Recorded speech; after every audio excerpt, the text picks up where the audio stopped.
అన్నదాతకు అండగా కూటమి ప్రభుత్వం. కాకినాడ జిల్లా తుని నియోజకవర్గం కోటనందూరు మండలం కోటనందూరు సచివాలయం 2లో నిర్వహించిన అన్నదాత సుఖీబాబా పథకం కింద ప్రతి ఏటా 20,000 రూపాయలు అన్నదాతల ఖాతాల్లో జమ చేస్తామని ఇచ్చిన మాట ప్రకారం నేడు మొదటి విడత విడుదల సందర్భంగా రాష్ట్ర వ్యాప్తంగా సచివాలయాల్లో వీడియో కాన్ఫరెన్స్ నిర్వహించారు.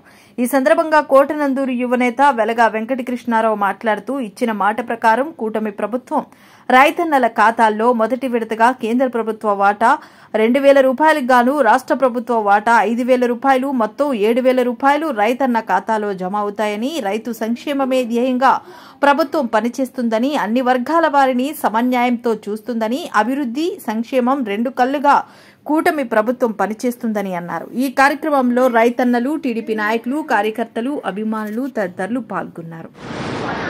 ఈ కార్యక్రమానికి విచ్చేసిన అందరికీ కూడా నా యొక్క నమస్కారాలు. ఈరోజు ఈ కార్యక్రమానికి రైతులు, అలాగే తెలుగుదేశం పార్టీ కార్యకర్తలు, నాయకులు, గ్రామం నుంచి పెద్దలు అందరూ హాజరయ్యారు. ఈరోజు ఈ కార్యక్రమం ఇంత పెద్ద ఎత్తున మనం తెలుగుదేశం పార్టీ ఎన్నికల ముందు మాటిచ్చిన ప్రకారం నారా చంద్రబాబు నాయుడు గారు, యనమల దివ్య గారు మనకి మాటిచ్చిన ప్రకారం రైతు పెట్టుబడి సహాయం అన్నదాత సుఖీభవ పథకం పేరుతో ప్రతి సంవత్సరం ప్రతి చిన్న సన్నకారు రైతులు పెట్టుబడి సహాయం కోసం వారికి గవర్నమెంట్ తరపు నుంచి కూడా ఎన్నో సబ్సిడీలు ఇచ్చినా సరే వారికి కూడా పెట్టుబడి సహాయం చేద్దాం, పెట్టుబడి పెరిగిపోయింది అన్న ఉద్దేశంతో మన మేనిఫెస్టోలో పెట్టడం జరిగింది.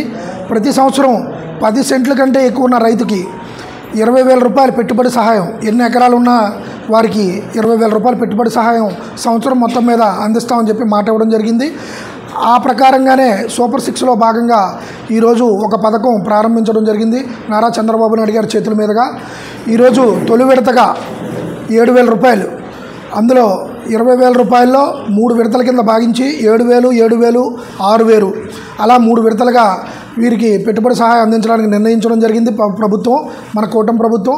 అందులో భాగంగా తొలి విడతగా 7,000 రూపాయలు, మన రాష్ట్ర ప్రభుత్వం నుంచి 5,000 రూపాయలు, అలాగే కేంద్ర ప్రభుత్వం నుంచి 2,000 రూపాయలు, పిఎం కిసాన్ నుంచి 6,000 రూపాయలు, మొత్తంలో 2,000 రూపాయలు ఈ విడతలో ఇవ్వడానికి నిర్ణయించి ఈరోజు 7,000 రూపాయల చొప్పున మన గ్రామంలో సుమారు 512 మంది రైతుల ఖాతాలో 7,000 రూపాయల చొప్పున ఈరోజు జమ అవుతున్నాయి. కాబట్టి ప్రతి ఒక్క రైతు కూడా ఈ పెట్టుబడి సహాయం మీ ఇంటిలో, మీ కుటుంబంలో ఒక పెద్ద కొడుకుగా భావించి చంద్రబాబు నాయుడు గారిని ఎప్పుడు కూడా మర్చిపోకూడదని మనస్ఫూర్తిగా దీవించాలని చెప్పి, అలాగే మన ఎమ్మెల్యే గారు యనమల దివ్య గారి కృషి కూడా చాలా ఉంది ఇందులో. అలాగే మన వ్యవసాయ శాఖ మంత్రి అందరికీ సుపరిచితుడు అచ్చెన్నాయుడు గారు ప్రతి ఒక్కరికి తెలుసు. ఎర్రన్నాయుడు గారు ఉన్నప్పటి నుంచి వారి కుటుంబం అంతా కూడా మన రాష్ట్రంలో తెలుగుదేశం పార్టీ బలోపేతానికి ఎంతో కృషి చేసింది. అలాగే ఈరోజు అచ్చెన్నాయుడు గారు కూడా మన రాష్ట్రంలో కీలక శాఖలో ఉండి ప్రతి రైతుకి కూడా ఇది చేయూతను అందించాలని చెప్పి మనకి భావించి ఈరోజు ఈ కార్యక్రమం చేయడం జరిగింది. అలాగే మనకి రైతుల లిస్టు, మన గ్రామంలో 512 మంది రైతుల లిస్టు నిన్న ప్రతి గ్రూప్లో పెట్టడం జరిగింది. ఏ ఒక్క రైతన్నా మిస్ అయి ఉన్నా, ఎందుచేతైనా రాకపోయినా, ఎవరైనా మన నాయకుల దగ్గరికి వచ్చినా ఒకసారి మన సచివాలయానికి తీసుకొచ్చి వెరిఫై చేసి వారికి ఎందుకు రాలేదు ఏంటి, ఒకవేళ అవసరమైతే గ్రీవెన్స్లో పెట్టుకొని, ఆ ఛాన్స్ ఉంది కదండి, అవసరమైతే గ్రీవెన్స్లో పెట్టుకొని మళ్ళీ దానికి కూడా ఆ రైతుకు కూడా అర్హత ఉంటే వచ్చే ఏర్పాటు చేస్తాం. అలాగే ప్రతి రైతు కూడా ఇది గమనించుకోవాల్సిందిగా, అలాగే మన పార్టీని ఎప్పటికీ కూడా జీవితంలో మర్చిపోకూడదని చెప్పి కోరుకుంటున్నాను. సెలవు తీసుకుంటున్నాను. ఇంకా ఇక్కడికి విచ్చేసినటువంటి రైతు సోదరులకందరికీ కూడా నా హృదయపూర్వక నమస్కారాలు తెలియపరచుకుంటున్నాను. నేను ఒక రైతుగాను. ఈరోజు మన రాష్ట్ర సీఎం చంద్రబాబు నాయుడు గారు ప్రతిష్టాత్మకంగా ప్రవేశపెట్టినటువంటి అన్నదాత సుఖీభవ పథకం చాలా సంతోషకరమైనటువంటి విషయం.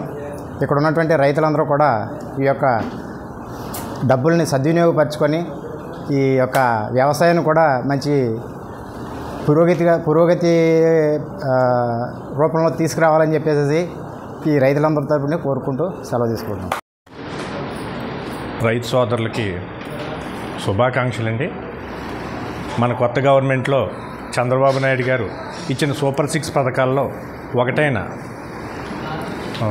అన్నదాత సుఖీభావ అనే పథకం మెయిన్ పథకం అండి. ఇది 20,000 రూపాయలు మోడీ గారితో కలిపి మన సెంట్రల్ గవర్నమెంట్ నుంచి ఒక 6,000, మనం 14,000 రూపాయలు కల్పిస్తున్నారండి. ఇది 3 సార్ల కింద వస్తుంది. ఇది కేవలం రైతులకి పెట్టుబడి సాయంగా మాత్రం తీసుకోండి, అంతేగాని వేరే విధంగా వాడుకోవద్దు. మన పొలాల్లో పబ్బులు పనులు ఉంటాయి మనకి, వాటి నిమిత్తం వాడుకోండి తప్ప ఈ అమౌంట్ని వేరే విధంగా వాడుకోవద్దు. అందుకోసం వీళ్ళు 3 సార్ల కింద ఇస్తున్నారు. ఉడుపుల టైంలో ఒకసారి, మధ్యలో ఒకసారి, చివరిలో ఒకసారి. సో ఈ విధంగా వాడుకోవడం మంచి పద్ధతి అండి. తర్వాత రైతుకి ఎన్ని చేసినా సరే ఒకటి మాత్రం పోవట్లేదు, మాకు ఆదాయం లేదు అనే పథకంలోనే ఎక్కువ ఉంటున్నాడు రైతు. మాకు ఎంత ఇచ్చినా ఆదాయం లేదు అంటున్నాడు. సో ఇంకా మీకు చంద్రబాబు నాయుడు గారి ద్వారా మీ ఆహార భద్రతకి, మీరు పండించిన పంటకి గిట్టుబాటు ధర వచ్చేలాగా కూడా చేస్తారండి. కొత్త ప్రభుత్వం ఇది ప్రయత్నం చేస్తారండి. ఖచ్చితంగా మన ఆదాయాన్ని డబల్ చేయడం కోసం మన ప్రభుత్వం ఖచ్చితంగా కృషి చేస్తుంది. Thank you.